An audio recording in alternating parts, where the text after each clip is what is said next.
जय शिवराय मित्रांनो, मागल्या काही दिवसात आपण बघतोय कुणी उठतं आणि छत्रपती शिवाजी महाराजांवरती आपली लायकी नसताना सुद्धा पातळी सोडून बोलण्याचा एक ट्रेंड चालू झाला आहे. शिवाजी महाराजांचं नाव घेण्याची सुद्धा ज्या लोकांची लायकी नाही ते लोक शिवाजी महाराजांवर बोलतात आणि त्याच्यावरती आपण गदारोळ गोंधळ करतो. यापेक्षा शिवाजी महाराजांच्यावरती ब्रिटिश, डच, पोर्तुगीज, इंग्रज किंवा समकालीन कवी किंवा समकालीन साधनं काय म्हणतात हे पाहिलं पाहिजे.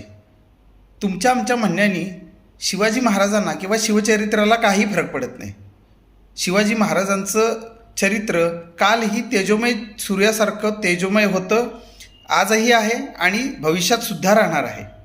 ते शिवाजी महाराजांचा अपमान करतील, पण आपण सिद्ध करून दाखवू की शिवाजी महाराज या व्यक्तिमत्वाबद्दल जगभरातले प्रसिद्ध व्यक्तिमत्व काय म्हणतात.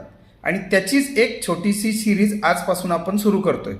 या सिरीजमध्ये आपण समकालीन साधनं काय म्हणतात हे रँडमली घेणार आहे.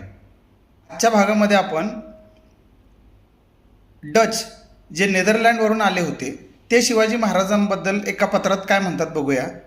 1675 दरम्यानचं एक डचांचं पत्र आहे. त्या डचांच्या पत्रात ते काय म्हणतात बघूया. शिवाजीची निश्चित स्थिती नेमकी काय व कशी याबद्दल तर्क करणे शक्य नाही.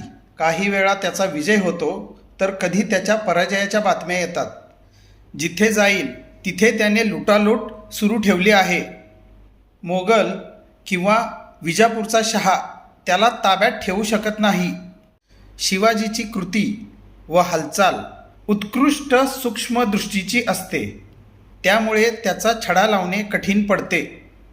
जिथं खुद्द आदिलशहा आणि औरंगजेब म्हणजेच मोगल शिवाजी महाराजांचं काहीही करू शकत नव्हते, तिथं दीडदमडीची माणसं शिवाजी महाराजांबद्दल वक्तव्य करून शिवाजी महाराजांचं काय वाकडं करणार आहेत ते ज्याचं त्यांनी ठरवावं. जय जिजाऊ, जय शिवराय.